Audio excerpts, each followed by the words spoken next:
second speaker for the day, His Excellency Mr. Pham Shan Chau, is Ambassador, Socialist Republic of Vietnam, New Zealand. Policy of organizing this event.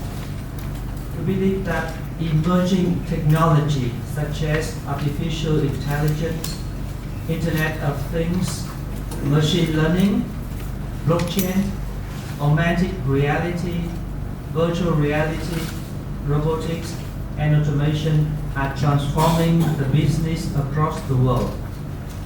Research has revealed that India, being a back-end service provider for the global corporation, can transform itself through innovation and emerging technology because the country possesses such huge potential. Emerging technology are expected to profoundly transform the world of work. It is claimed that the speed and spread of technological change will be dramatic and unprecedented. As we move forward, emerging technology will continue to alter our society, establishing new variables and new value chains which embraces both human and machine as the two become even more inseparable.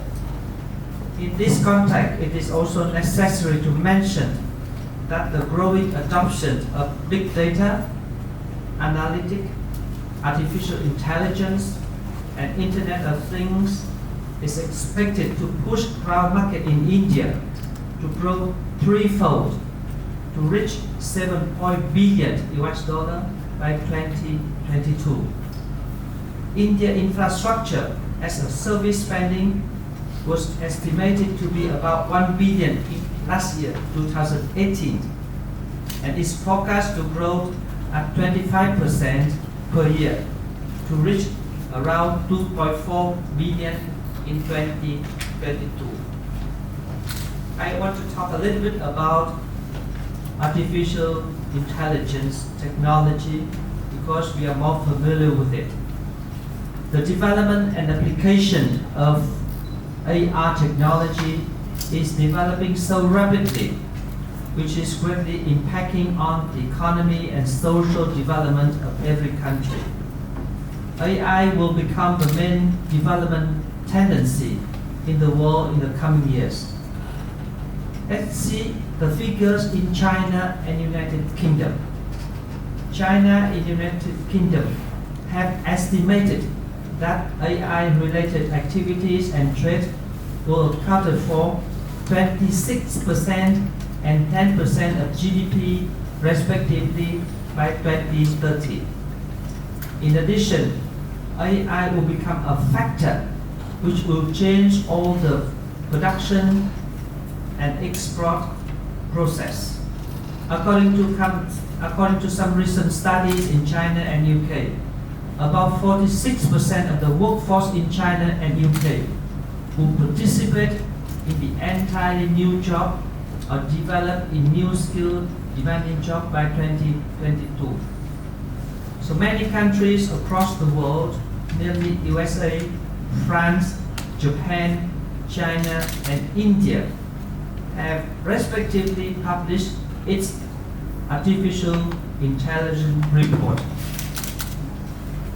With regard to Vietnam, in this situation, in Vietnam, many ICT universities and research institutes and enterprises have carried out many researches and practical application of IT, such as image recognition, used in traffic, camera, and security, in handling Vietnamese languages, using in self-driving car, filtering spam messages, ensuring information security.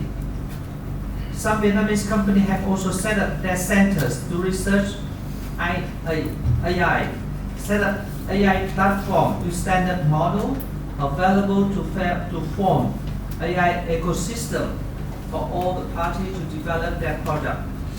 Many new startup AI companies have quite promising products, especially in the participation of talented Vietnamese who used to be trained in countries with strong AI like USA, Germany, UK, and France. Now, let us see how Vietnam and India face challenges in the implementation of emerging technology in general and AI in particular. According to our research, there are 7 areas or 7 challenges facing India and Vietnam at the moment. The first one is the lack of data ecosystem. The second is the AI field research and emergency technology in general, still very slow and dispersed in terms of basic technology research and in terms of transformation of core research into commercial application. The third challenge is that our expertise and human resources in this area are still low and limited. The following challenge is the incomplete awareness of emerging technology and artificial intelligence in the business process. That's why we welcome the seminar today in order to raise awareness. And costs for emerging technology and AI application are normally still very expensive. Another challenge we face is that regulation on privacy, security, and ethical issues are not clear yet and not formalized yet. Another matter is that intellectual property policy is still unattractive, discouraging all the emerging technologies and AI companies to do the research and to apply their results. And finally, emergency technology in general and AI in particular is a relative new field for Vietnam and also for India. Therefore, calling for investment resources in this area is still difficult. Let me touch upon the 4 solutions that we think we can come up with in working closely between Vietnam and India. The first task we need to do is to promote research, both in core technology and in application of all the results commercially. This is the basic for commercialization of any technology, especially AI. Second solution is that we need to improve further AI skills and emerging technology skills. That should also be within the skill development that the current administration of Modi 2.0 continue to pursue.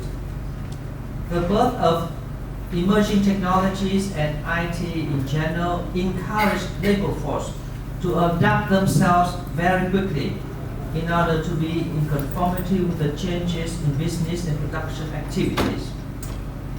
India and Vietnam have the advantage of having a large IT human resources. But if they are not trained professionally in order to improve their qualification and access the development, we may lose those advantages in the longer run. So for us, developing this sector should be our key national priorities. The third solution is that we need to accelerate the application of emerging technology and AI wherever possible. Currently, our both countries have not yet built emerging technology and AI into our pioneer field. The restriction of India and Vietnam in participating in this revolution shows that it is necessary for our respective government to intervene more proactively in order to accelerate the applications of emerging technology in different processes. And finally, in terms of ethical, security, and artificial intelligence issues, the development of future emerging technology in general and artificial intelligence in particular may undermine our ethical behavior, that may affect our privacy and weaken the security protocol.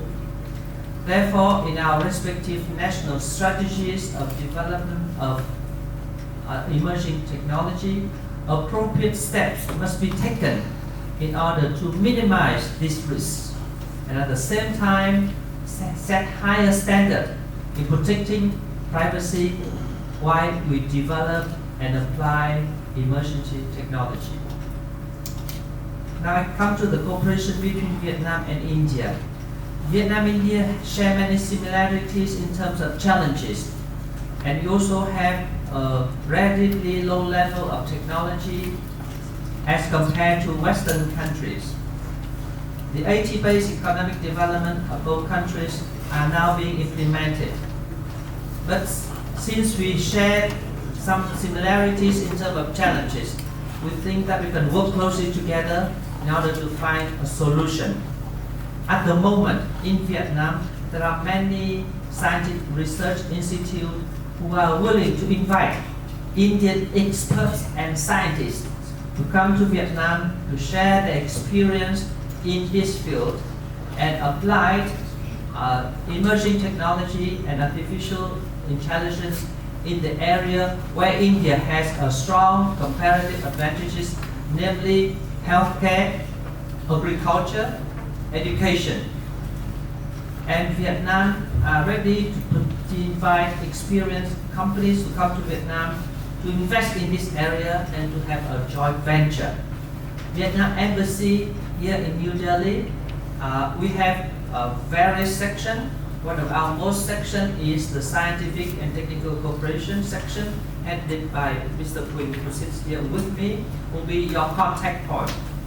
And also I want to stress that we have 5 pillars of cooperation which make the relationship between Vietnam and India a comprehensive strategic partnership, namely political cooperation, defense and security, scientific cooperation, economic cooperation, and people-to-people contact. So scientific cooperation is one of the 5 pillars that make our bilateral relations a comprehensive strategic partnership that Vietnam enjoy only with India, Russia, and China. In conclusion, let me, on behalf of my embassy, thank the Policy Times for organizing and Mr. Krampuk for organizing this seminar on such creative and booming issue at the very right moment. This is not because why Japan is thinking about Society 5.0, but because of all the country, we need to raise awareness about this issue and let the business professionals as well as the inspiring entrepreneurs know that opportunities are lying there, and we have all the opportunity to develop this and make that into our strength. Once again, I thank the Policy Time and Mr.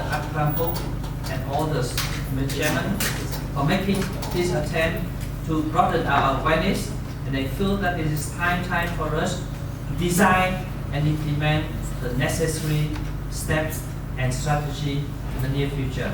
Thank you very much.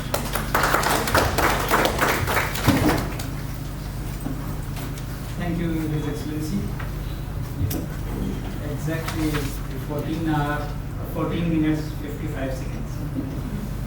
5 seconds is to that. Thank you very much for this very enlightening discussion. I think the proposal, the solution that you proposed is equally good for any country, promoting research in information technology, improving AI/ML skills, accelerating application of AI and ML, and also looking at the ethical issues surrounding security, privacy, and other kind of it. So these things are very, very pertinent for any other country, and I hope that your thoughts will be appreciated by the government of both the countries, as well as the policy makers and the students, those who are sitting here. They will take up this issue and go deeper into analyzing these things.